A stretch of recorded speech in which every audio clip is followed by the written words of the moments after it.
Selamat pagi, peserta mata kuliah pemasaran global kelas reguler di jurusan manajemen FB Ubaya. Kali ini kita akan membahas topik tentang impor, ekspor, dan sourcing, pengadaan sumber daya atau bahan baku yang berasal dari pihak lain yang dibutuhkan oleh perusahaan untuk proses supply atau pemasokannya. Ini adalah tujuan pembelajaran kita, ya, tidak akan saya bacakan semua, nanti silakan dilihat sendiri pada PowerPoint yang sudah saya taruh di ULS, Ubaya Learning Space, platform pembelajaran online di Ubaya. Nanti bisa dilihat pada PowerPoint-nya juga, ya. Ini hanya penjelasan singkat dari PowerPoint yang saya taruh di ULS. Nah, perusahaan biasanya akan mencari pasar di luar pasar lokalnya, gitu ya. Mulai dari dia memperluas dari tempat atau premis asal dia berada, misalnya di satu provinsi. Kalau di Indonesia itu berarti ke provinsi yang lain, sampai skala pasarnya itu mencapai nasional, gitu ya. Tapi kemudian sebagian perusahaan juga merasa tidak puas untuk hanya menjalankan pasarnya itu secara lokal atau nasional saja. Mereka kemudian melakukan kegiatan ekspor. Ya, ekspor ini berarti menjual barang atau jasanya keluar negara asal dari perusahaan hostnya itu, perusahaan asalnya itu, induknya itu berada. Ya. Pada beberapa industri, ya, ekspor ini menjadi keharusan karena mereka harus mencapai skala operasi yang cukup besar. Misalnya seperti industri penerbangan, ya. Industri penerbangan itu kita tahu yang di dunia itu yang besar hanya Airbus dan Boeing, gitu ya. Maka wajib untuk ekspor mereka. Kalau tidak, produksi mereka misalnya hanya jualan di Eropa atau di Amerika saja, ya tidak akan mencapai skala ekonomisnya. Sementara mereka punya fixed cost barang modal, peralatan produksi yang canggih-canggih itu mahal sekali harganya. Ya. Maka itu mereka harus melakukan ekspor. Perusahaan yang punya home base di negara-negara yang penduduknya sedikit, ya misalnya kayak Singapura yang penduduknya hanya 3 jutaan, gitu ya. Tentu kalau perusahaan itu ingin memiliki pasar yang besar, dia harus meluaskan pasarnya keluar Singapura, karena Singapura itu dengan angka populasi hanya di bawah 5 juta, ya Anda bayangkan itu hanya setara dengan satu kota Surabaya, gitu ya, bahkan jauh di bawah Jakarta yang 10 juta, atau Greater Jakarta atau Jabodetabek yang mencapai 30 juta penduduk, gitu ya, sehingga mereka harus meluaskan pasarnya, ya. Nah, bagi pemerintah, gitu ya, yang menjadi negara asal atau home base dari perusahaan itu, ekspor ini juga menjadi sesuatu yang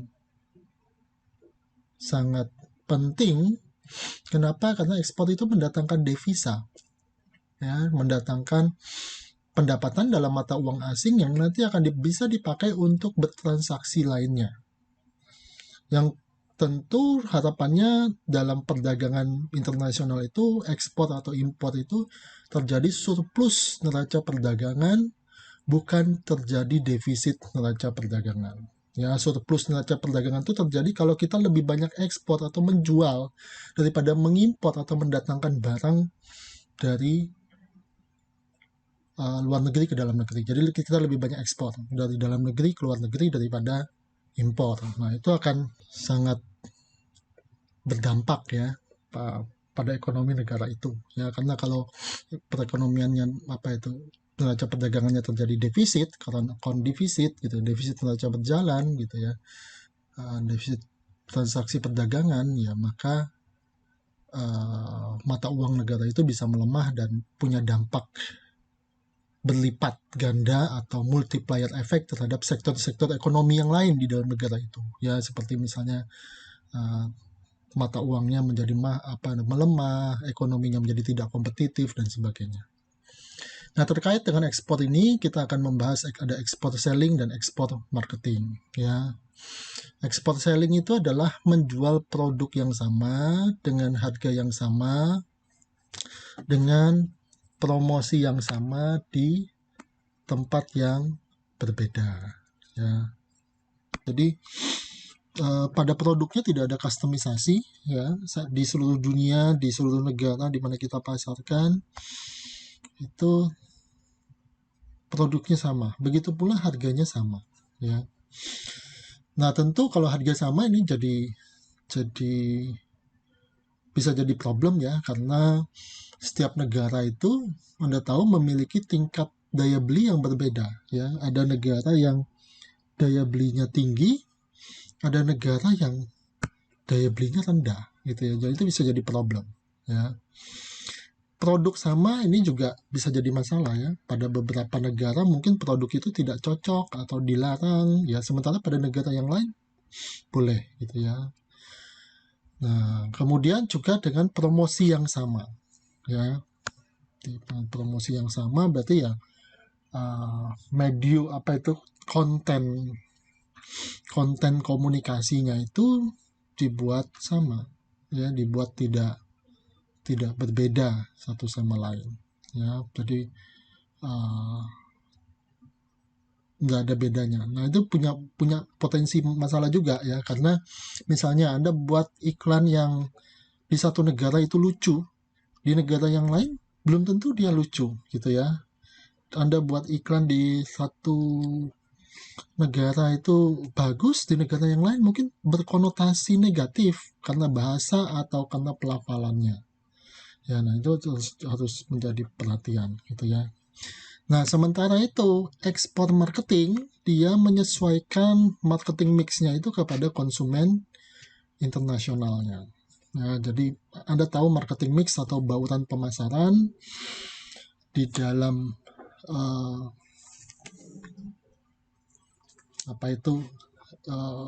marketing itu terdiri atas 4P, ya, marketing mix itu, yaitu price, produk, place, dan promotion. Ya, produk, ya, bagaimana produknya, fitur produk, atribut produk, dan sebagainya. Price itu soal penetapan harganya, kemudian promotion bagaimana komunikasi dan pemasaran yang dilakukan, dan place itu bicara soal saluran distribusinya. Nah, marketing mixnya itu Anda sesuaikan dengan international customer-nya, ya. Misalnya Anda kalau promotion bisa menggunakan bahasa lokal atau artis lokal atau konten lokal dari negara itu berada, ya. Kemudian juga mengalihkan konten-konten promosi itu sesuai dengan kearifan lokal dari masing-masing negara yang ada di sana. Nah, itu ekspor marketing, ya. Harga juga gitu, ya. Di satu negara yang mungkin tingkat kompetitifnya rendah, tapi daya belinya tinggi, Anda bisa menetapkan harga yang tinggi. Tapi pada less development countries, pada negara-negara yang tingkat pendidikannya, tingkat pendapatannya rendah, gitu, Anda bisa menurunkan harga, menyesuaikan produknya lebih sederhana dan seterusnya. Oke. Nah, untuk melakukan ekspor marketing, tadi tahu ya ini ekspor marketing. Untuk melakukan ekspor marketing, yang pertama kita harus memahami lingkungan dari target market kita. Ini bicara tentang business environment dan lingkungan bisnis dan customer profile atau profil konsumen Anda. Siapa konsumen Anda, kemudian target market Anda itu siapa, gitu ya. Lingkungan bisnisnya seperti apa, ya. Iklim pasarnya, persaingannya, peraturan pemerintahnya, gaya hidup konsumennya, gitu ya, daya beli konsumennya, kebutuhan konsumennya juga. Nah, secara lokal Anda harus memahami. Kemudian bisa melakukan riset pasar dan identifikasi dari potensi pasar, ya. Dalam teori pemasaran, Anda belajar tentang STP, segmentation, targeting, dan positioning. Perusahaan biasanya tidak akan menarget seluruh pasar. Ya, perusahaan bisa melakukan target terhadap seluruh pasar atau broad market targeting, tapi dia seharusnya hanya menarget pasar-pasar yang potensial gitu ya, yang sesuai dengan produknya dia, yang bisa memberikan profit, keuntungan, dan memiliki strategic fit atau kesesuaian untuk dilayani oleh perusahaan tersebut dengan produk dan resource atau sumber daya yang ada. Nah, kemudian untuk export marketing itu juga ada concern atau perhatian kita terhadap desain produk, ya, bisa menyesuaikan dengan pasar lokalnya, ya. Misalnya kalau Anda jual baju yang orangnya cenderung besar, tinggi gitu ya, dibanding negara yang orangnya cenderung lebih normal tingginya, nah itu harus diperhatikan, ya. Ukurannya mana yang Anda harus jual. Pricing, tadi saya bilang terkait daya belinya, ya. Kemudian juga terkait dengan saluran distribusi dan channelnya, ya, saluran distribusi dan channel. Saluran distribusi dan channel ini ya bicara soal toko, gerai, offline atau online di mana Anda akan menjual. Yang mana yang cocok untuk produk Anda? Tidak semua saluran distribusi itu cocok. Ya, distributor yang mana yang cocok untuk mengcover wilayah ini karena misalnya dia jaringannya kuat di negara itu. Nah, kemudian juga advertising dan communication, ya, iklan tadi saya sudah bilang dia harus disesuaikan dengan konten lokalnya dari negara tersebut berada. Ya, misalnya sesuatu yang lucu di satu negara belum tentu lucu di negara yang lain. Sesuatu yang maknanya bagus di satu negara bisa jadi bahasa itu ternyata jorok, jelek, negatif di negara yang lain. Ya.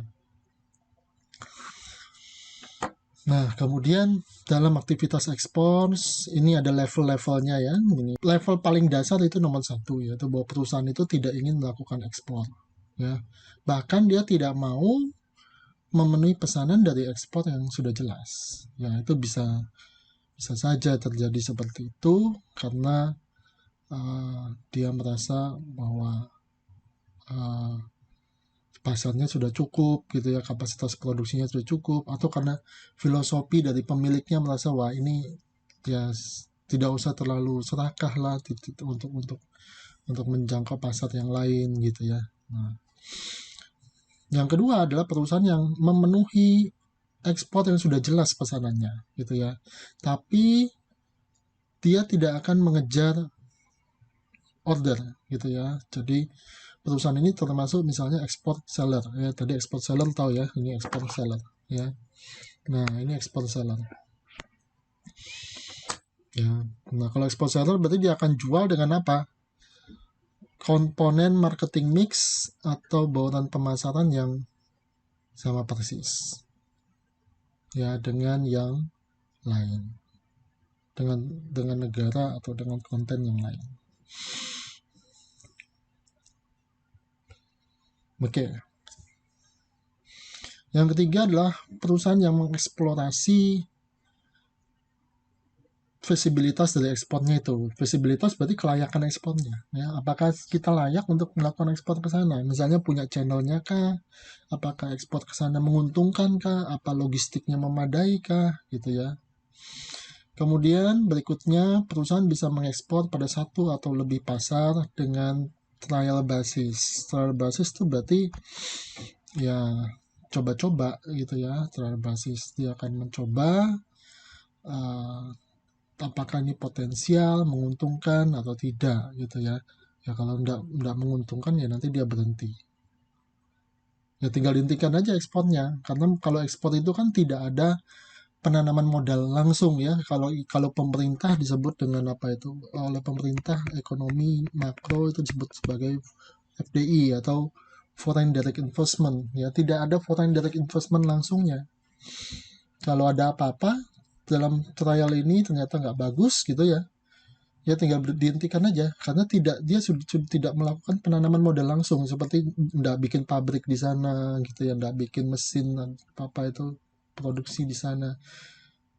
Kalau dia melakukan penanaman modal langsung dengan bikin pabrik gitu ya, ya tentu tidak bisa trial. Kalau sudah bikin pabriknya di sana ya diusahakan sebisa mungkin bahwa itu sesuatu yang sustainable, bisnisnya berjalan dengan lancar, tidak berhenti di tengah jalan.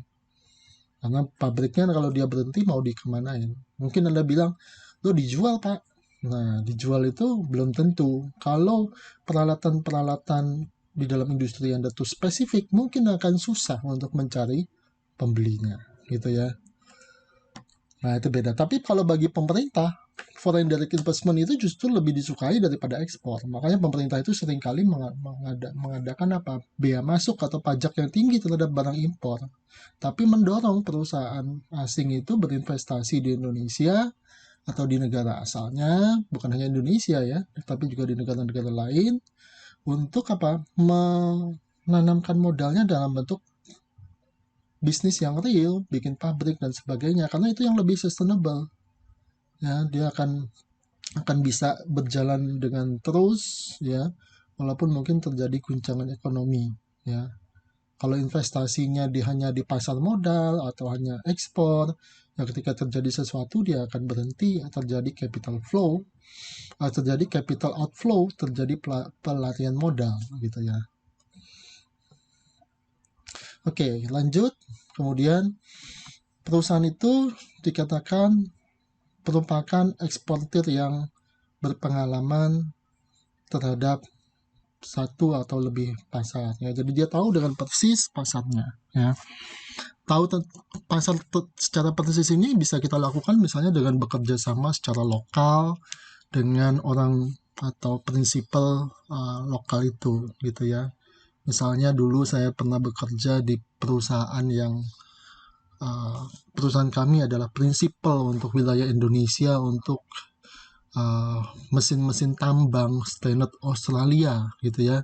Nah, standar Australia itu tidak masuk secara resmi ke negara Indonesia, tapi dia bekerja sama dengan perusahaan lokal di mana saya bekerja itu saat itu ya, sekitar mungkin sudah ada berapa puluh tahun yang lalu. Nah, itu dia nanti akan kerjasama dengan partner lokal. Nah, partner lokal itu nanti akan mengetahui pasarnya itu. Ya, tapi kemudian seiring waktu mungkin bisa nanti eksportir itu akan tahu, oh dari kerjasama dengan partner lokalnya itu ternyata dia memiliki apa itu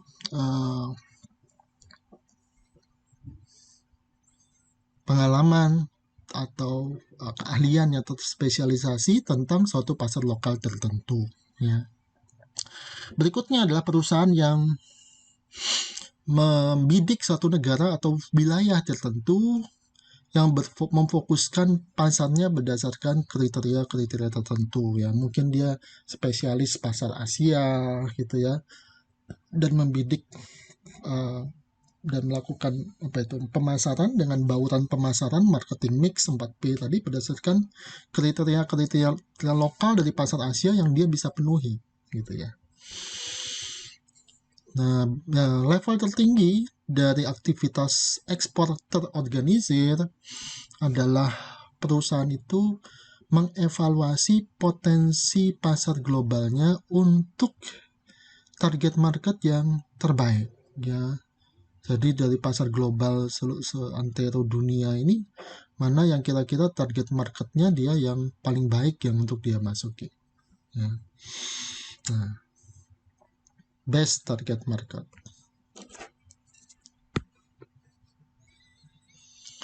Nah, di dalam ekspor itu terdapat masalah-masalah yang mungkin terjadi ya, baik dari sisi logistik maupun dari sisi servis ekspornya gitu ya. Secara umum adalah daftar berikut ini. Nanti Anda bisa lihat sendiri di PPT yang saya upload di ULS itu gitu ya.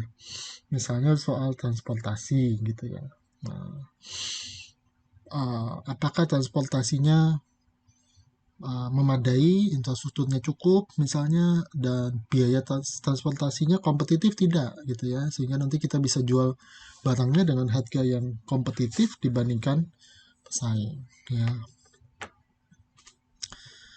Kemudian juga uh,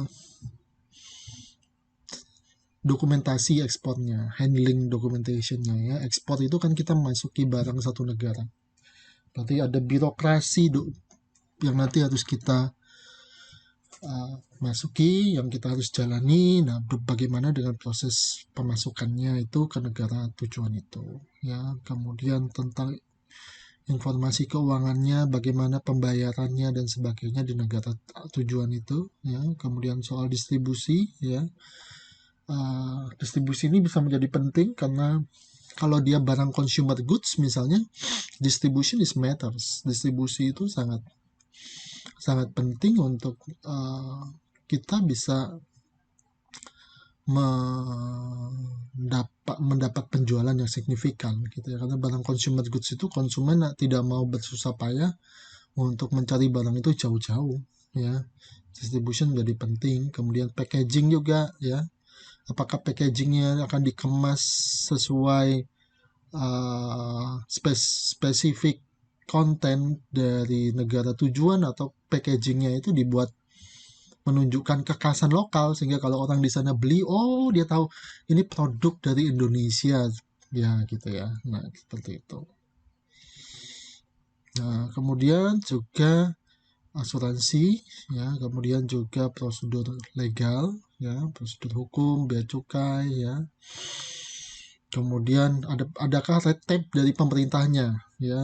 Red tape itu adalah tindakan dari pemerintah setempat yang mempersulit upaya impor. Jadi dibuat birokrasinya mungkin bulat gitu ya, atau dibuat aturan-aturan, prosedur-prosedur yang cenderung tidak masuk akal, sehingga mungkin bagi perusahaan yang akan melakukan ekspor itu rasanya mending nggak ekspor aja karena tidak menguntungkan gitu secara hitung-hitungan akibat red tape-nya itu.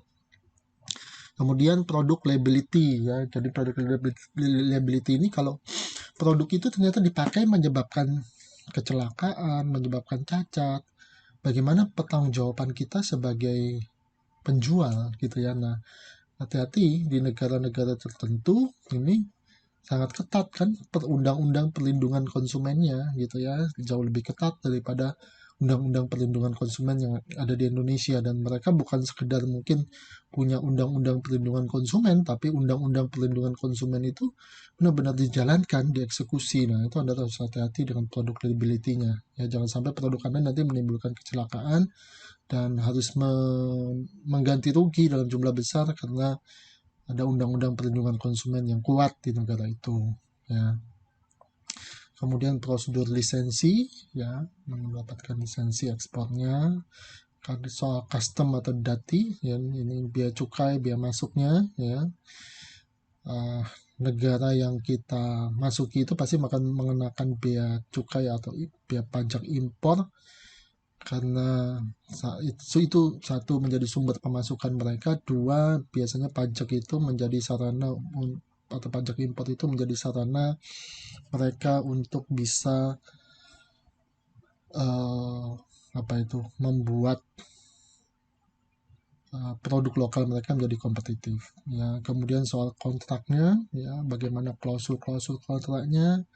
Nah ini akan tergantung juga pada kesepakatan ya, karena hukum Indonesia mungkin berbeda dengan hukum di sana, di luar negerinya gitu ya, di negara tujuan ya. Kemudian kesepakatan dengan distributor ya. Kemudian kalau ini kita menjual barang yang sifatnya elektronik misalnya, bagaimana ketersediaan suku cadangnya ya. Orang tidak akan mau beli kalau ternyata suku cadangnya nggak ada, susah dicari gitu ya. Atau setelah dia khawatir mungkin setelah berapa tahun ternyata Anda tidak jualan lagi di sana, suku cadangnya udah nggak ada. Nah itu akan menjadi barrier untuk orang membeli produk Anda di negara tujuan tersebut. Kemudian menyediakan layanan perbaikan, ini sama juga ya. Kalau produk Anda itu produk yang sifatnya elektronikal gitu ya, membutuhkan perbaikan, tentu orang akan ragu untuk beli produk Anda kalau pusat perbaikannya tidak ada, atau pusat perbaikannya ada tapi dia memprediksi Anda tidak akan beroperasi lama di negara itu, tidak sustainable bisnis Anda. Nah, itu akan jadi masalah, ya. Kemudian bagaimana dengan staff yang memberikan technical advice, nasihat secara teknis, kemudian masalah gudang, ya, kemudian promosi penjualannya gimana, ya, gimana strategi diskon yang Anda lakukan, gitu ya. Kemudian juga bicara soal iklannya, tadi saya sudah bicara, ada iklan itu bisa di custom sesuai konten lokalnya, pakai bintang film lokal, dialih bahasakan, dan dialih bahasakan itu bukan sekedar diterjemahkan begitu saja ya, tapi dikompos ulang bahasanya sehingga sesuai dengan kearifan dan konten lokal dari negara tersebut berada. Kemudian bagaimana sales effortnya, ya, kemudian informasi pasarnya dan intelijen pasarnya. Intelijen pasar ini seperti ya kaca spion mobil lah gitu ya. Kita akan tahu lokasi apa kondisi di sekeliling mobil kita. Nah, begitu pula ini kita akan tahu kondisi di sekitar lingkungan bisnis yang akan kita masuki. Ya. Kemudian pasarnya, lokasinya gitu ya. Kemudian adakah pembatasan perdagangan tadi? Ya, mirip seperti red tape tadi ya. Apa pemerintah misalnya membatasi kandungan impornya dengan misalnya mensyaratkan kandungan lokal tertentu ya. Kemudian juga kompetisi yang Anda hadapi di luar negeri yang mungkin di pasar dalam negeri ya itu gak ada gitu ya.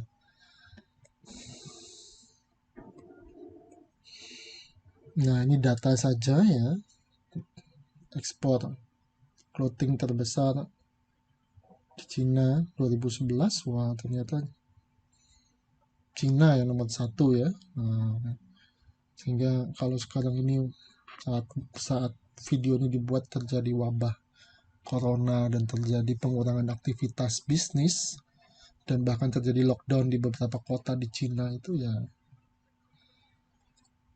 pasokan bahan baku itu menjadi terhambat karena memang 30-40% bahan baku dari yang manufaktur di Indonesia itu katanya dari Cina gitu ya. Nah, kemudian kebijakan nasional terkait tata kelola ekspor dan impor yang dilakukan oleh negara ya, kebijakan nasionalnya mana pulpen saya ini ya. Nah, dikatakan sebagian besar negara akan mendorong ekspor dan membatasi impor ya. Kenapa? Ya karena seperti saya bilang tadi, kalau impornya lebih banyak daripada ekspornya, ya terjadi defisit perdagangan, trade defisit.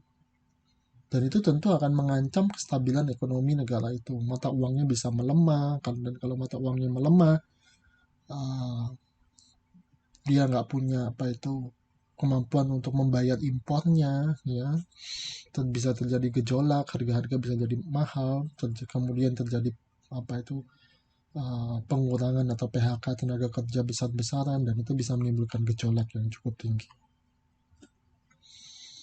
Nah, kemudian pada tahun 2014 dikatakan angka ekspor impor ini totalnya adalah 2,8 triliun.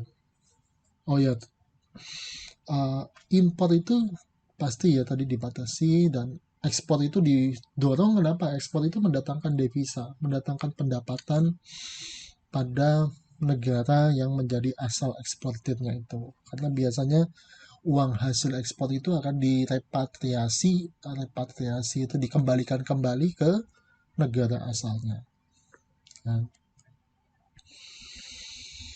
Nah, pemerintah punya program-program yang untuk mendukung ekspor, ya. Karena seperti saya bilang tadi, pemerintah tuh gak mau kalau terjadi defisit perdagangan, ya, sehingga sebisa mungkin perusahaan itu melakukan ekspor gitu ya.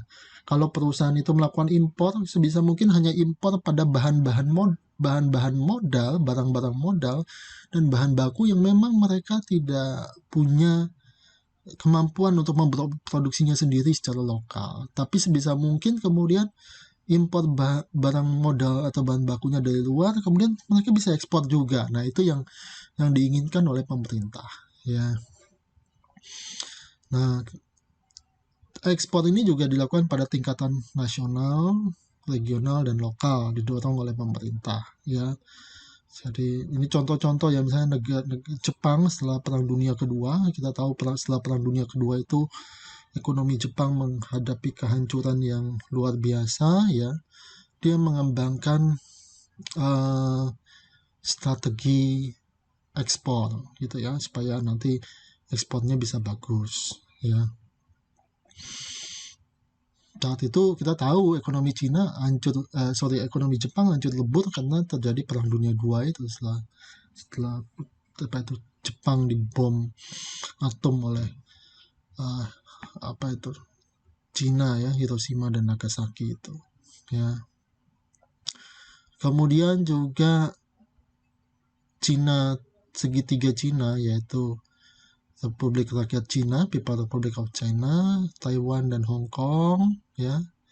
Dan 4 macan Asia, ya, Singapura, Korea Selatan, Taiwan, dan Hong Kong, dikatakan belajar dari strategi Jepang itu dan membangun ekonomi yang kuat berbasis ekspor, ya. Kita tahu negara-negara ini negara-negara yang tidak punya sumber daya alam yang kuat seperti Indonesia atau Arab Saudi gitu ya, atau Amerika. Kalau Amerika ekspor base-nya juga kuat, tapi dia punya sumber daya alam yang juga kuat, ya. Amerika itu punya uh, minyak serpih gitu ya, minyak yang dihasilkan dari batuan itu yang bisa menandingi jumlah kualitas produksinya dengan negara-negara minyak Timur Tengah gitu ya. Nah, tapi Jepang, Taiwan ini tidak punya seperti itu dan mereka mengandalkan ekspor. Sehingga kalau terjadi apa itu, corona seperti yang terjadi sekarang, ya wah, ini mereka cukup terpukul pasti ya, karena aktivitas perekonomian menurun, kemudian ekspornya turun juga. Nah, ini program-program yang mendukung ekspor, ya, misalnya itu adalah insentif pajak, ya. Jadi perusahaan bisa, yang melakukan ekspor bisa melakukan apa itu, uh, atau mendapatkan insentif pajak dari pemerintah, ya. Dia dapat insentif pajak karena dia melakukan ekspor, pengurangan pajak mungkin, tax deductions gitu ya, atas kegiatan ekspornya, sehingga dia bisa ekspor. Dan karena dia mendapatkan insentif pajak dan mungkin juga subsidi, ya, subsidi itu sesuatu yang diberikan oleh pemerintah biasanya melalui komponen-komponen bahan baku tertentu dengan potongan harga yang lebih murah karena disubsidi. Nah, dia bisa memproduksi dengan HPP, harga pokok produksi, yang lebih rendah, lebih murah. Kemudian juga bisa dalam bentuk bantuan teknis dari pemerintah, ya, misalnya Kementerian Perdagangan kita itu sering mengadakan pameran dagang di luar negeri, dan itu dibiayai oleh APBN, Anggaran Pendapatan Belanja Negara, APBN pemerintah pusat, bahkan pemerintah provinsi atau kota kabupaten, dan itu nanti calon-calon eksportir itu bisa melakukan ekspor ke sana, dan dengan bantuan pameran dagang itu mereka bisa ikut, bahkan mungkin dibiayai secara gratis atau hanya membayar sebagian. Kemudian ada zona perdagangan bebas, ya. Nah, zona perdagangan bebas ini adalah eh, apa itu, wilayah secara lokal gitu ya, yang memiliki ketentuan-ketentuan pajak yang lebih mudah, lebih murah gitu ya, untuk kegiatan ekspor, termasuk perdagangan internasional, ya. Nah, ini adalah upaya-upaya pemerintah untuk mendorong ekspor. Sebaliknya tadi saya bilang pemerintah akan berusaha mengurangi impor, karena impor itu dianggap mengeluarkan duit, ekspor itu mendatangkan duit, yaitu devisa dalam mata uang asing. Nah, kemudian pemerintah juga melakukan serangkaian tindakan untuk apa? mengurangi impor dan melakukan blokir terhadap akses pasar, ya. Misalnya dengan mengenakan tarif, ya. Tarif ini bea masuk, ya. Bea masuk ada rate-nya, tingkat tarifnya, ada aturan, rules, dan regulasi yang biasanya ketat, pokoknya mendorong supaya supaya impor itu lebih sulit, gitu ya. Dan impor itu menjadi lebih mahal dibandingkan kalau dia berproduksi secara lokal, ya. Kemudian juga dengan melakukan kontrol impor, ya, kontrol terhadap impor. Dan hambatan-hambatan non tarif, non pajak, bukan pajak yang bersifat hidden, tersembunyi. Misalnya kuota, ya. Kuota, jumlah impornya di kuota, dibatasi, ya. Kemudian kebijakan pengadaan impornya didiskriminasi, ya. Kalau dia perusahaan yang impor mungkin dibuat lebih sulit, lebih mahal, ya, lebih birokratis gitu ya, lebih bulat gitu ya.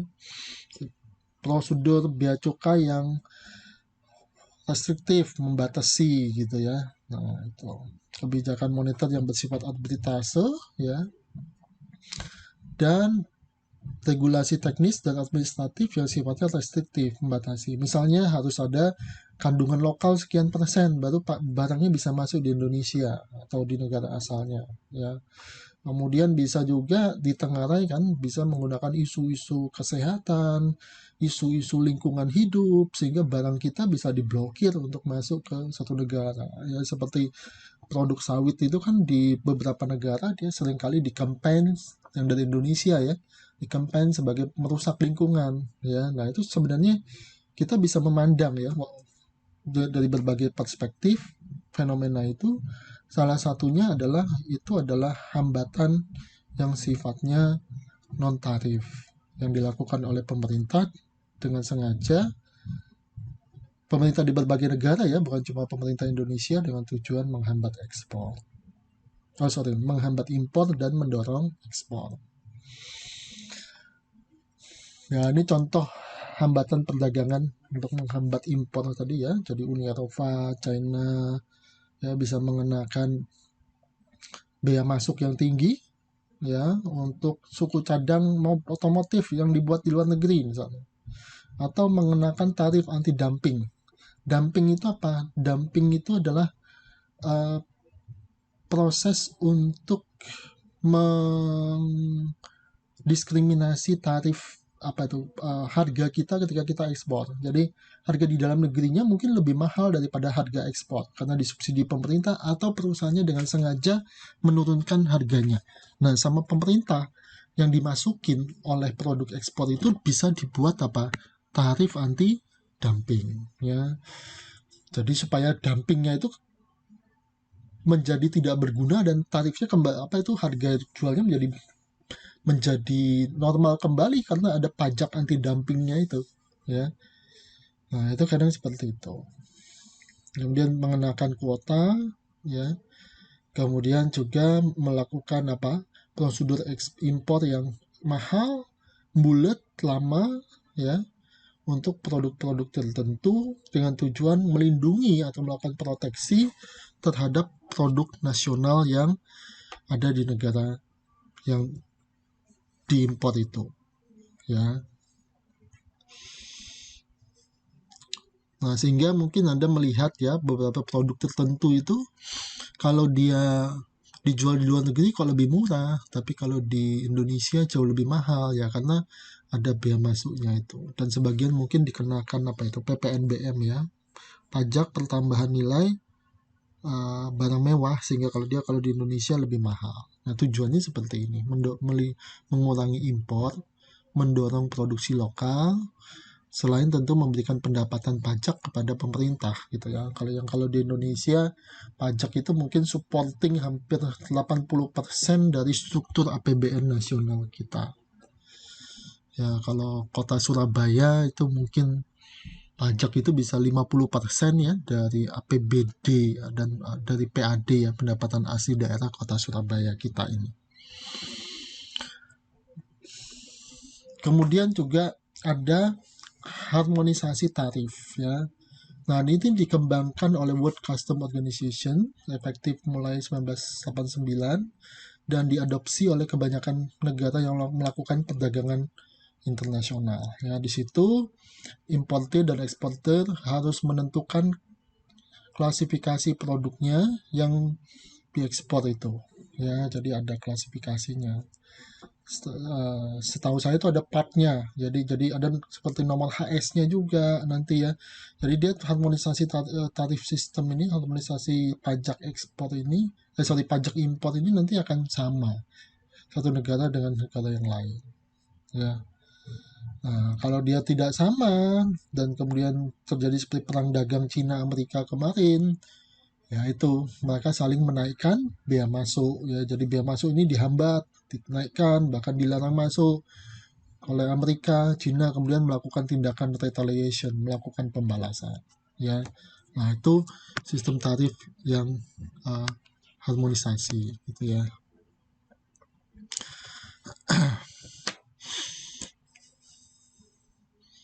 Oke, nah kemudian sistem tarif itu ada yang single column, yang paling sederhana, ada yang dua column gitu ya. Termasuk dia mencakup general dati plus special dati ya. Wow, pajak yang sifatnya general dan pajak yang sifatnya khusus ya. Nah, di situ kemudian ada istilah normal trade relations, berarti bahwa negara-negara di WTO itu World Trade Organization, ya, organisasi perdagangan dunia, di mana hampir semua negara-negara besar G9, G10 itu masuk di sini, termasuk Indonesia juga, bahkan Cina dan Amerika yang terlibat perang dagang kemarin juga menjadi anggota WTO sebenarnya, organisasi perdagangan dunia, gitu ya.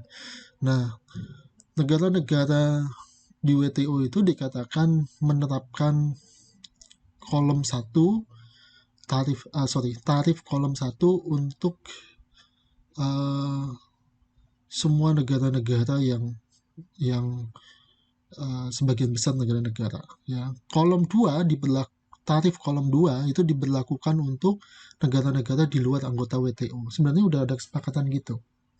Nah, tapi Amerika sama Cina ini malah perang dagang sendiri dengan saling pukul tarif bea masuk dan menghambat barang mereka, saling menghambat impor gitu ya. Nah, seperti itu. Kemudian Anda mungkin juga baru mendengar bahwa Indonesia itu kemarin dimasukkan kategori negara maju. Nah, itu tindakan bilateral atau bahkan mungkin unilateral atau sepihak oleh Amerika untuk menghambat produk Indonesia masuk ke sana. Jadi jangan senang dulu kalau Indonesia dianggap negara maju, karena dengan dianggap negara maju itu tarif bea masuk ke Amerika itu akan menjadi lebih mahal, lebih susah, dan lebih prosedural dan seterusnya. Ya, jadi ya WTO ini juga dia punya tarif sistem yang sudah diharmonisasi, tapi saling ditabrak sendiri ya oleh negara-negaranya. Dan ya sama seperti PBB lah, Perserikatan Bangsa-Bangsa itu dia punya Dewan Keamanan dan sebagainya gitu ya, Security Council, tapi kebijakannya ya seperti di atas kertas saja, bisa ditabrak oleh negara-negara anggotanya yang superpower kalau dia punya kepentingan nasionalnya sendiri, national dignity-nya sendiri ya. Artinya apa? Pada perdagangan internasional itu pada akhirnya kebijakan pemerintah adalah mempertahankan kepentingan nasional dia sendiri ya.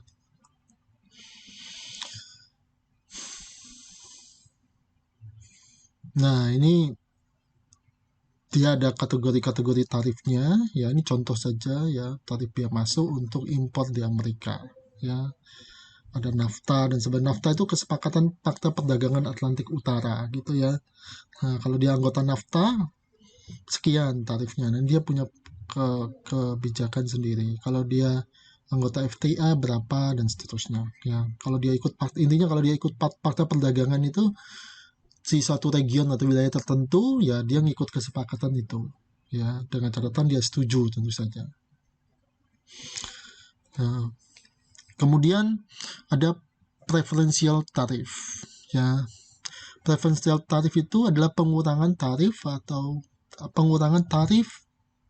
bea masuk, pengurangan tingkat bea masuk yang diterapkan kepada impor dari negara-negara tertentu ya, jadi kayak semacam mendapatkan keistimewaan gitu kalau impor dari negara-negara tertentu. Nah general GATT ya, untuk kesepakatan tarif itu melarang ini sebenarnya penggunaan ini dengan 3 pengecualian. Jadi preferential tarif ini boleh dikecualikan dengan 3 ini ya, 3 poin. Yang pertama ada pengaturan kesepakatan historical yang sudah ada. Jadi secara sejarah dia sudah ada gitu ya. Kesepakatan ini wis ono gitu ya. Mirip dengan ini ya, klaim Cina terhadap Laut Natuna Selatan itu kan. Cina kan mengklaim wah secara sejarah nih nelayan-nelayan saya sudah melaut di sini sejak zaman apa gitu ya. Nah, itu historical ya, yang dipakai adalah klaim historis, klaim sejarah ya. Nah, ini. Kemudian preferensi itu dikatakan merupakan bagian dari fakta integrasi ekonomi yang sifatnya formal atau resmi ya. Kemudian negara-negara industri berhak untuk memberikan tarif atau bea masuk istimewa terhadap less development countries. Jadi terhadap negara-negara yang dianggap masih belum maju. Nah, ini yang saya bilang kemarin ya. Ketika kemarin itu muncul berita Indonesia dikategorikan sebagai negara maju oleh Amerika, ya ojo senang disi gitu ya, karena berarti keistimewaan preferential tarif ini mungkin akan hilang gitu ya. Indonesia wis jadi negara maju gitu ya, padahal mungkin dari sisi pendapatan per kapita pun, per kapita Indonesia itu mungkin sekitar $4.000 per tahun, masih jauh dari kategori negara maju yang $12.000 per tahun kalau saya tidak salah ingat ya, bisa dicek sendiri di internet ya. Oke. Lanjut, ada bea masuk custom gitu ya, macam-macam ini ya. Ada ad valorem dati ini ditunjukkan dengan persentase dari nilai barangnya. Kemudian ada spesifik dati ya, diekspresikan sebagai jumlah spesifik dari mata uang per unit, dari bobot, volume, panjang, atau unit pengukuran yang lain. Nah, itu spesifik dati. Atau bea masuk yang sifatnya mix atau campuran gitu ya. Nah, itu bisa macam-macam. Jadi dia bea masuk itu bisa dihitung sebagai persentase dari nilai barangnya ya. Misalnya berapa persen nilai barangnya 1 juta ya, custom atau bea masuknya berapa persennya ya, tinggal hitung aja gitu ya. Kalau spesifik kita berdasarkan bobot, volume, panjang, atau unit pengukuran yang lain. Misalnya per kilo berapa, nah itu bisa spesifik dati ya. Oke. Jadi ada ad valorem dati, spesifik dati, dan yang bea masuk yang sifatnya campuran. Kemudian bea masuk anti dumping, ini yang saya cerita sebelumnya ya, di slide sebelumnya ya. Dumping dikatakan adalah penjualan barang di pasar ekspor dengan harga yang tidak adil. Ada tidak adil itu tentu saja yang kita ekspor itu lebih murah gitu ya. Jadi misalnya kalau Jepang ekspor elektronik, Panasonic atau apa gitu ya, di Indonesianya, di Jepangnya itu harganya 5 juta, di Indonesia bisa cuma 3 juta gitu ya. Itu bisa jadi dia melakukan dumping ya. Kemudian ada biasanya apa? Bea masuk impor yang setara dengan margin dumpingnya itu. Jadi ini yang saya bilang itu tadi, bea masuk anti dumping ya. Nah, jadi dibalas ya. Negara itu pengekspornya itu melakukan dumping, kita melakukan bea masuk anti dumping, dinetralisir dumpingnya itu ya. Kemudian juga countervailing duties ini untuk menghilangkan subsidi yang diberikan negara pengekspor. Ya, dikasih subsidi sama kita dikasih countervailing duty supaya efek subsidinya tuh hilang ketika masuk ke negara kita. Jadi harganya akan sama dengan atau bahkan mungkin lebih mahal dari produk lokal yang negara yang dimasukin, sehingga produk lokalnya itu bisa kompetitif. Seperti saya bilang di awal ya, setiap negara itu akan mendorong impor, mendorong ekspor dan mengurangi impor. Jadi dia akan cenderung memproteksi industri dalam negerinya, karena industri dalam negeri itu merupakan tulang punggung perekonomian, ya, terutama manufaktur ya. Sudah terbukti bahwa manufaktur itu merupakan jembatan dari negara miskin bisa meloncat ke negara kelas menengah, bahkan negara maju gitu ya. Kemudian ada pajak yang diterapkan terhadap produk pertanian tertentu, ya, ini untuk melindungi produk pertanian lokalnya juga, ya. Kemudian bea masuk yang sifatnya sementara untuk melindungi industri lokal, ya. Tadi saya bilang melindungi industri lokal dan digunakan untuk apa? Membalance, menyeimbangkan apabila terjadi defisit pembayaran, defisit neraca pembayaran dari suatu negara. Jadi kalau negara yang dimasuki impor itu terjadi defisit neraca pembayaran, ya dia perlu membalance itu supaya nanti apa? Tidak terlalu defisitnya bertambah atau mengurangi defisitnya, ya. Nah, kemudian di sini adalah partisipan kunci dari negara-negara pengekspor, ya. Ada macam-macam ini ya, ada freight forwarders, ini kayak semacam apa ini, logistiknya, ada broker ekspornya gitu ya, ada ekspor merchants-nya yang seperti distributornya gitu ya, agennya ya. Kemudian ada yang representatif ekspor yang nanti akan memperoleh komisi. Jadi macam-macam ini partisipan atau pelaku di dalam ekspor itu.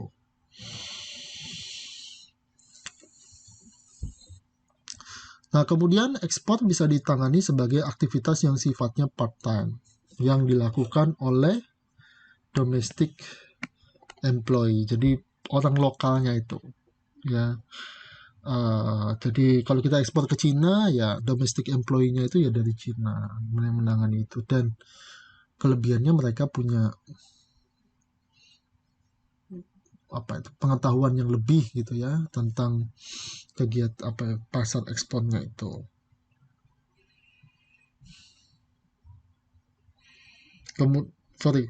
Domestic employee itu kebalikannya ya.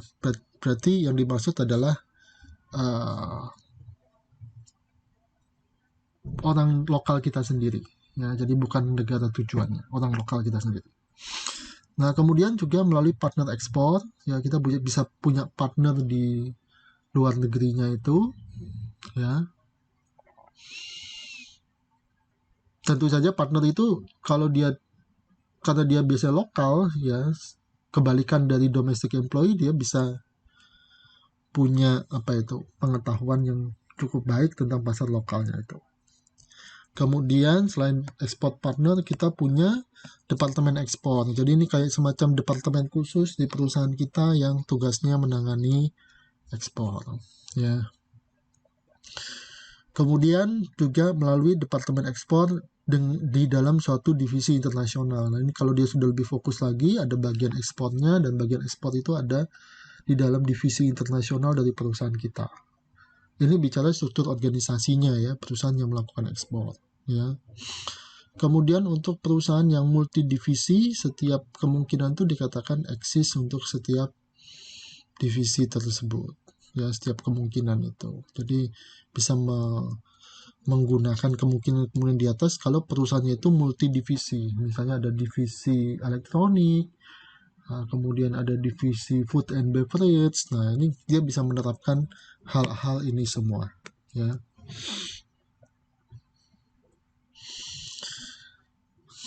Nah, kemudian dia bisa memiliki direct market representation, ya. Jadi representasi langsung di pasarnya itu, keuntungannya dia bisa melakukan kontrol dan komunikasi, ya. Kemudian representasi perusahaan kita itu bisa melalui perantara yang sifatnya independen. Ini bicara soal saluran distribusinya ya, saluran distribusi perantara yang sifatnya independen ya. Tujuannya apa?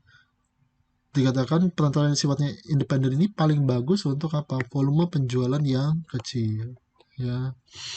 Seperti apa itu, perusahaan tambang standar itu ya. Nah, dia punya prinsipal di Indonesia, perusahaan lokal di Indonesia yang sifatnya independen. Sifatnya dia ngambil keuntungan gitu ya. Nah, itu independent intermediary.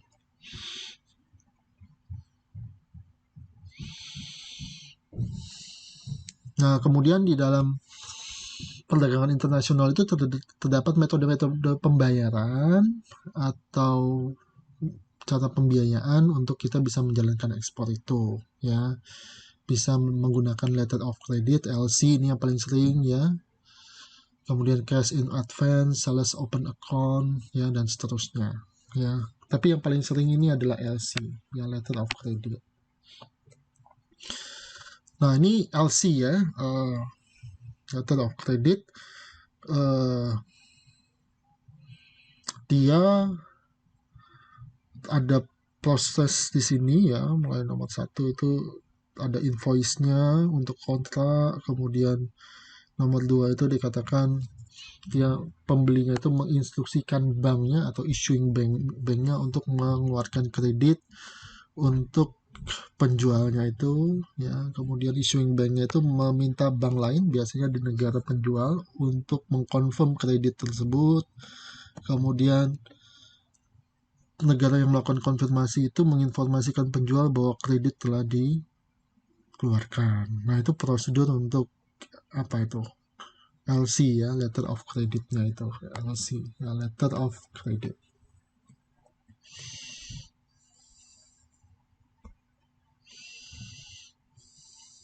Nah, berikutnya tahap kelima dari LC itu, setelah penjualnya menerima kredit itu dan bisa memenuhi term and condition-nya, maka dia akan mengirimkan barang itu ya.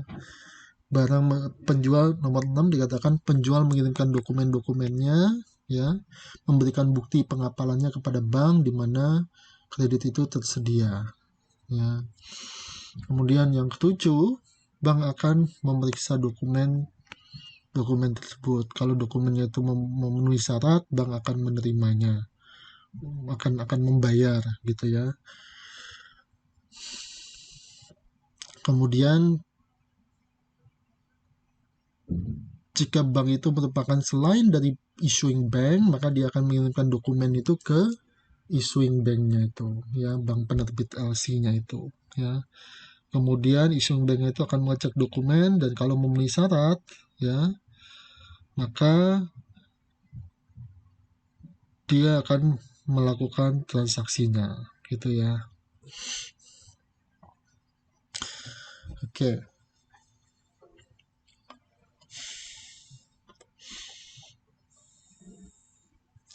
Nah, kemudian di dalam metode pembayaran itu ada dokumen collection, sight all time draft yang menggunakan bill of exchange ya, di mana dia merupakan instrumen pembayaran yang sifatnya bisa dinegosiasikan, yang bisa ditransfer dengan mudah dari satu pihak ke pihak yang lain. Nah, di situ kemudian ada bill of exchange ya. Bill of exchange ini dikatakan ditulis perintah dari satu pihak, dari penarik ke apa itu ke pihak lain, gawinya itu untuk membayar kepada pihak ketiga. Nah, ini risikonya lebih kecil daripada LC ya. Tapi eksportir dan atau sellernya ini akan menanggung semua risiko kalau terjadi sesuatu. Jadi bagi eksportirnya ini lebih aman LC sebenarnya, karena ada penjamin banknya itu sebagai penanggung jawab kalau ada sesuatu gitu ya. Fee-nya tapi lebih rendah daripada LC ya. Kalau LC itu fee-nya lebih tinggi sehingga digunakan pada transaksi yang sifatnya volumenya rendah gitu ya.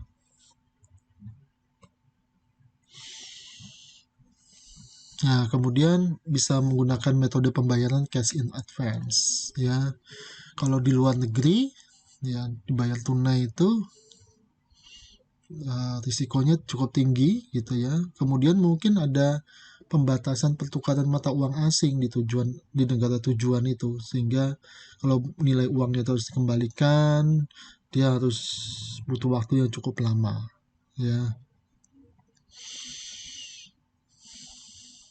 Cash and advance atau uang di depan, bayar tunai di depan, itu biasanya tidak digunakan kalau tekanan kompetitif atau substitusi produknya ada gitu ya.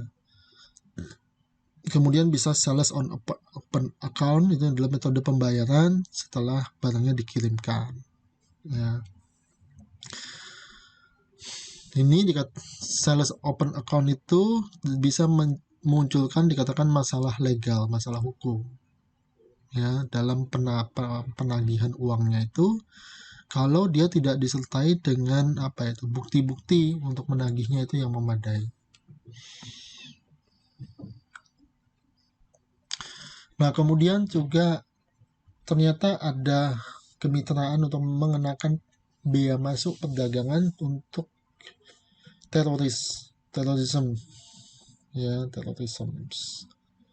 ya. Jadi barang-barang itu bisa diinspeksi oleh bagian custom dan patroli perbatasan Amerika ya.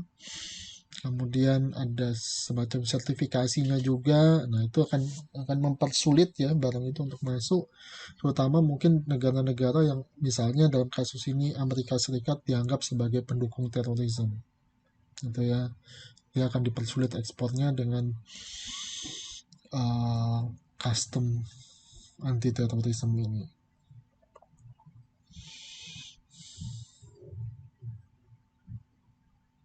Kemudian ada duty drawback ya, pengembalian duties atau pajak impor yang dibayarkan pada impor yang diproses atau dilibatkan dalam proses produksi barang lain yang kemudian diekspor gitu ya. Nah, itu uangnya bisa kembali pajaknya itu ya, digunakan di Amerika karena dia mendorong ekspor ya. Kemudian setelah ada Fakta Perdagangan Atlantik Utara atau NAFTA, North America Free Trade Area atau Fakta Perdagangan Atlantik Utara, Amerika kemudian mengurangi pengembalian bea masuk ini terhadap ekspor ke Kanada dan Meksiko ya. Kemudian dikatakan Cina harus mengurangi pengembalian bea masuk ini supaya mereka bisa gabung dengan WTO ya. Dan ini dikatakan akan mengurangi harga input atau bahan baku yang kita impor dengan asalkan dia diekspor lagi kan dia. Nah, jadi dia intinya duty drawback ini diberikan pada barang yang diimpor, tapi barang diimpor itu kemudian diproses ulang menghasilkan added value atau menghasilkan nilai tambah dan kemudian diekspor kembali. Nah, itu duty drawback. Kemudian sourcing decisions ya, perusahaan membeli atau membuat sendiri produknya dan di mana gitu ya. Ini fenomena menarik ya. Beberapa praktek di dalam industri di Indonesia itu sudah mulai sourcing decision seperti ini. Daripada saya produksi sendiri ternyata lebih mahal, lebih baik saya impor misalnya dari Cina, kemudian ditempeli merek sendiri. Nah, itu di Indonesia di kota-kota besarnya industrinya udah ada seperti itu ya. Dia melakukan sourcing. Bisa juga sih terhadap bahan bakunya gitu ya. Kemudian sourcing itu bisa juga dilakukan terhadap call center ya, seperti India ya. Nah, ini gambarnya ya, ini India. Ini call centernya ini dipindahkan ke India. Kenapa? Misalnya call centernya di Amerika atau di Eropa, biaya tenaga kerjanya tentu jauh lebih murah di India dibandingkan di Eropa. Loh, kenapa di India dan sebagian juga di Filipina? Karena mereka punya tenaga yang mampu berbahasa Inggris dengan sangat baik. Nah, jadi call center ini juga bisa di-sourcing gitu ya. Kemudian ada istilah, sehingga ada istilah apa, global sourcing atau offshoring, mengacu pada memindahkan pekerjaan ke negara-negara lain. Nah, ini kan yang sempat ribut ya, Donald Trump, dan Donald Trump menjadikan itu kampanyenya adalah apa itu, membawa kembali pekerjaan ke Amerika gitu ya. Karena banyak pekerjaan dari produk-produk ternama di Amerika itu dipindahkan ke negara-negara lain, Cina, Vietnam, dan sebagainya, yang dianggap lebih murah gitu ya. Nah, itu offshoring. Sementara pusat risetnya yang butuh tenaga ahli yang tinggi, dia masih ditaruh di Amerikanya. Nah, itu global sourcing dan offshoring. Ya, itu yang kemudian kan sempat menjadi tema kampanyenya Donald Trump pada pemilu presiden Amerika tahun berapa itu, dan ternyata berhasil. Rakyat Amerika uh, memilih cukup banyak ya. Secara jumlah memang kalah dibandingkan Hillary, tapi secara electoral vote kan dia secara apa itu, perwakilan representatif dari elektoralnya itu kan dia menang gitu ya. Nah, ini kan isu-isu ini yang dipakai juga ya untuk menentang sourcing ini yang dipakai. Ya, saya bilang tadi setiap negara akan berusaha melindungi kepentingan domestiknya, sehingga ini bisa jadi sesuatu yang ditentang gitu ya. Tapi kalau dia kedatangan sourcingnya itu ya dia senang, karena apa? Berarti dia akan menyerap tenaga kerjanya ya, menyerap tenaga kerjanya.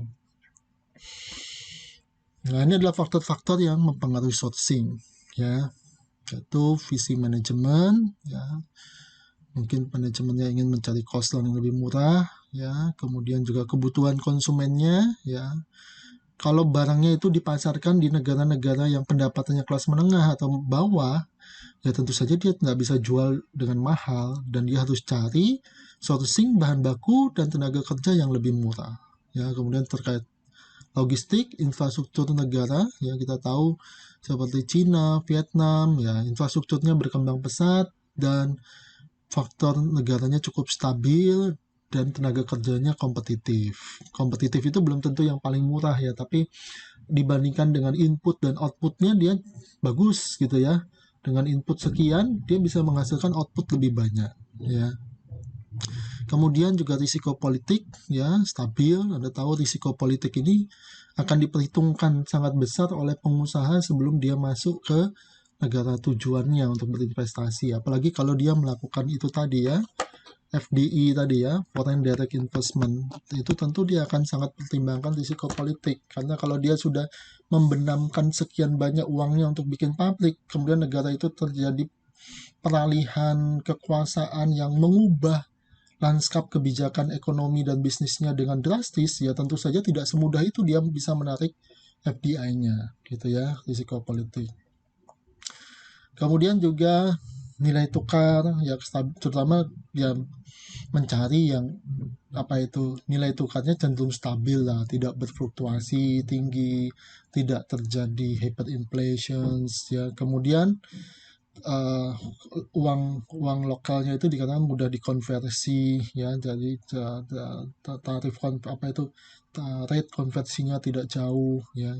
Nah, itu menjadi apa itu, faktor yang mempengaruhi suatu negara melakukan sourcing ya.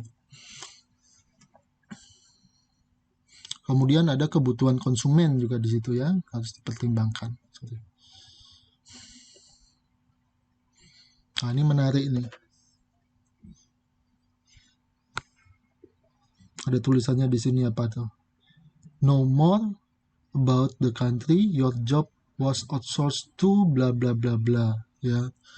Jadi ya dia mungkin kehilangan pekerjaannya karena pekerjaannya udah dipindahkan ke tempat lain, di outsourcing ke negara lain yang lebih kompetitif, lebih murah, lebih produktif tenaga kerjanya, tapi hasil kerjanya, keahliannya kurang lebih sama gitu ya, yang dia bisa dipindah. Mungkin hanya pusat risetnya saja yang butuh teknologi tinggi, butuh ahli yang skillnya jarang bisa didapat, itu yang dipertahankan di negara itu. Tapi ketika dia sudah mass production, dia akan outsource ke resource yang lebih murah supaya produknya itu bisa kompetitif di pasar global. Ya, kemudian juga isu-isu soal impor ekspor ya, di situ ada visi manajemen ya. Misalnya beberapa pemilik perusahaan atau CEO ingin tetap mempertahankan manufakturnya itu tetap di negara asalnya ya. Kemudian beberapa CEO atau pimpinan perusahaan dikatakan fokus pada produk yang punya nilai tambah tinggi daripada pada lokasi manufaktur ya. Misalnya Canon dikatakan tetap mempertahankan 60% produksinya di Jepang. Dulu tahun 2007 itu saya ke Jepang, diundang oleh Panasonic Jepang. Itu Panasonic juga cukup banyak ya pusat produksinya di Jepang, yang pusat riset apalagi dan pusat produksi ya. Bahkan saya di satu kota di Tokyo itu saya mengunjungi satu pabrik yang lokasinya di pinggir pelabuhan ya, dan menarik itu karena lokasinya di pinggir pelabuhan, dia bisa kemudian kirim langsung ke pelabuhan itu dengan biaya transportasi yang minimal gitu ya. Itu visi manajemen. Kemudian ada faktor biaya dan tenaga apa itu kondisi-kondisi lain ya, misalnya biaya tanah gitu ya, harga tanah yang lebih murah gitu ya. Anda tahu kalau seperti Singapura, Hong Kong gitu ya, harga tanahnya udah wajubilah, bukan main mahalnya. Jepang juga begitu ya, karena Jepang itu eh, tanah yang bisa didiami itu kecil, walaupun kemudian dari sektor properti Jepang itu banyak rumah yang kosong juga karena penduduknya kemudian menua dan tidak digantikan oleh anak-anak yang lahir di sana. Yang kemudian upah buruh ini juga pengaruh ya. Buruh di negara berkembang ya tarifnya bisa kurang dari $1 per jam gitu ya. Seperti di Indonesia mungkin berapa ya, UMR 4 juta lebih dibagi 25 hari ya 100 ribu lebih per hari, berarti sekitar ya 10 ribuan mungkin sehari ya. Nah itu dibandingkan kalau di negara berkembang, developed country, itu bisa 6 sampai $12 ya. Kemudian dikatakan biaya untuk tanah, bahan baku, dan capital bisa saling apa itu offset ya, membalance, meniadakan satu sama lain gitu ya, plus minus gitu mungkin. Oke. Kemudian kebutuhan konsumen ya, cari yang low cost misalnya, maka dia memindahkan tempat produksinya ke tempat yang lebih rendah produksinya gitu. Ya lebih rendah biaya produksinya gitu ya. Kemudian dikatakan Dell memindahkan kembali call centernya kembali ke Amerika karena customernya ternyata komplain tentang apa itu technical support dari India gitu ya. Wah ini jadi ini juga apa ya, pengecualian ya, karena India ini kan salah satu negara yang dikenal sebagai negara IT ya, banyak sekali programmer di India itu ya. Nah, itu ternyata Dell pun punya problem ya. Kalau Filipina itu juga jadi lokasi call center karena native-nya Filipina itu bisa berbahasa Inggris dengan baik ya. Kemudian juga logistik ya, dia meningkatkan sistem transportasi dan layanan transportasi intermodalnya untuk memangkas biaya dan menurunkan uh, memangkas waktu juga ya. Nah, kemudian infrastruktur negara ya. Ini juga penting. Ini kenapa si presiden kita Jokowi menggenjot infrastruktur, walaupun memang dampak infrastruktur itu bagi suatu negara adalah long term, jangka panjang ya. Misalnya dalam hal power, listrik ya, listriknya gak ono, biar cepat mati murup ya, tentu susah ya kalau dia berproduksi. Apalagi kalau produksinya 24 jam sehari, kecuali dia punya apa itu, punya uh, apa itu istilahnya,